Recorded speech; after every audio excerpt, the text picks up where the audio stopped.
At last, we talk about a frame that hasn't seen any work since, well, his inception unless you count the market price drop in his prime parts, Loki. Honestly, I was working on Loki and Nyx simultaneously, making me painfully aware of the similarities in their kits. Decoy and mind control for enemy diversion, invis and absorb to pseudo-tank, then there's disarm and chaos for CC. To make matters worse, there are parts of the Trickster theme that also apply to Wukong and Mirage. Then you have to worry about conflict with Avara when it comes to the spy infiltration themes. But I think I found a decent implementation that gives Loki solid quality of life while also providing a unique role and some team support. I feel like selfish frame designs are very polar either. A, the frame is selfish, but they kill everything effortlessly, so the team is just there to compete for kills, look pretty, or give energy and dance. B, the frame is selfish, but they can't do anything if everything is dead, but they're a monster solo. C, the frame is selfish, but so weak they're basically just existing in no meaningful way while everyone else is fighting life or death. Loki always felt like B and C to me if we don't include Law of Retribution days. For the overall critique, we'll just keep this short.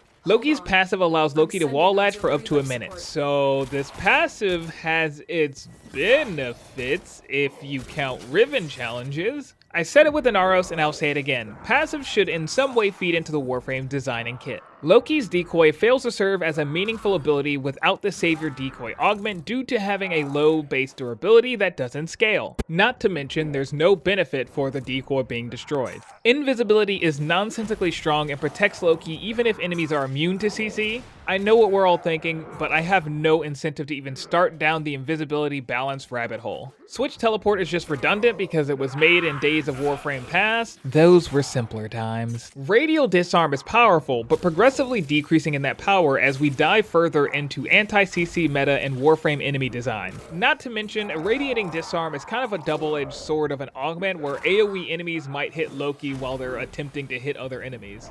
Now for the redesign fun. For a new passive, in conjunction with Loki's current passive, I suggest Loki reveal and slowly mark enemies while wall latched. Marked enemies would take bonus weak point damage on the next applicable direct damage instance. In other words, you would be able to headshot an enemy even if not shooting the targets in the head, but only on direct hits. Yeah, no, I'm not furthering the Kuvazar mayhem. Loki would also have a base 20% bonus to headshot damage that increases while wall latched, but slowly decays otherwise. It wouldn't go lower than 20%, nor higher than 100% headshot damage. Although it would have been easier to suggest guaranteed crits instead of headshot damage, I feel we have enough crit-based Warframe designs as is. Here, I wanted to try to keep the spy stealth design in Loki's kit and give some incentive for wall latching on top of allowing avenues for team coordination and buffs. I suppose it's not necessary that frames apply team buffs, but as I mentioned before, going full selfish design is a bit too volatile for my liking.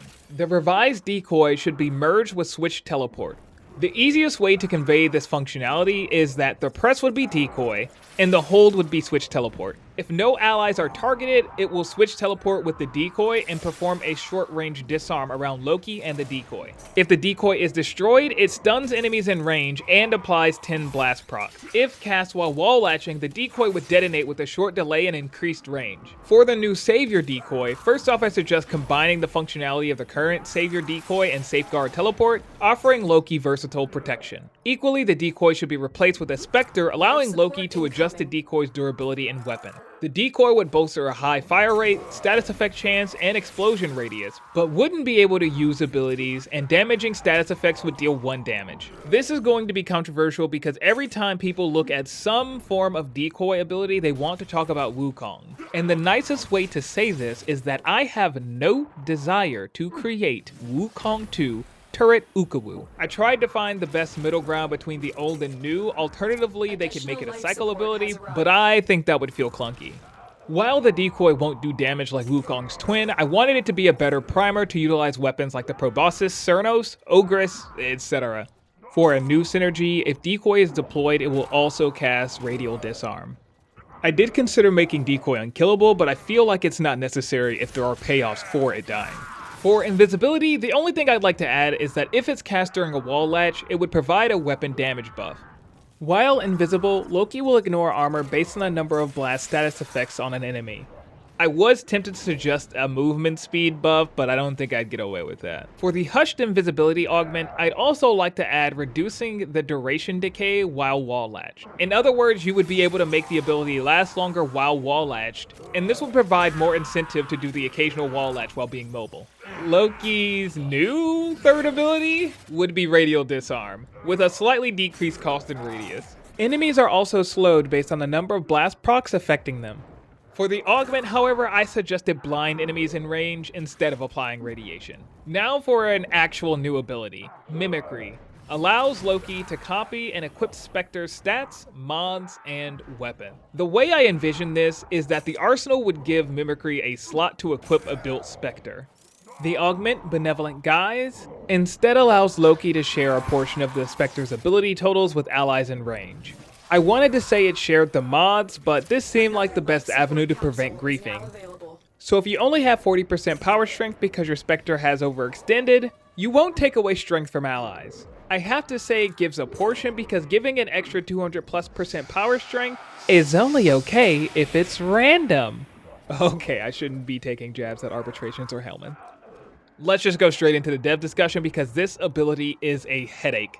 I really wanted to be able to say that this would copy abilities too, but it's a balancing nightmare. And while I won't put out the fire that is invisibility, I probably shouldn't throw an entire can of gasoline on it either. Even without allowing Loki to copy fourth abilities, if Helmet has taught us anything, all Warframe abilities are not the same. Even if I say the abilities are 50% weaker, there are still Warframes that have most of their important aspects on the first 3 abilities and still scale beyond belief. For example, while it's not impossible for a core to go invisible and whipclaw everything into oblivion, it normally would require 2 people or at the very least be inconsistent with shade. There's also a bit of concern because you could just play Loki instead of the actual frame in a lot of cases to have more versatility. I even thought of finding a way to allow players to use 3 helmet abilities, but there's a lot of risk with both of those designs compared to the payoff.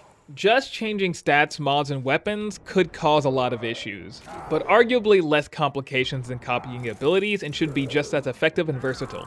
There's still an argument for at least copying the passives to hopefully give a nice dynamic touch without being a nightmare, but that's debatable as a lot of Warframes have unusable passives without the rest of their kit making them non-option. Or they have a passive that could be a little bit too strong in the right hands like Hildren.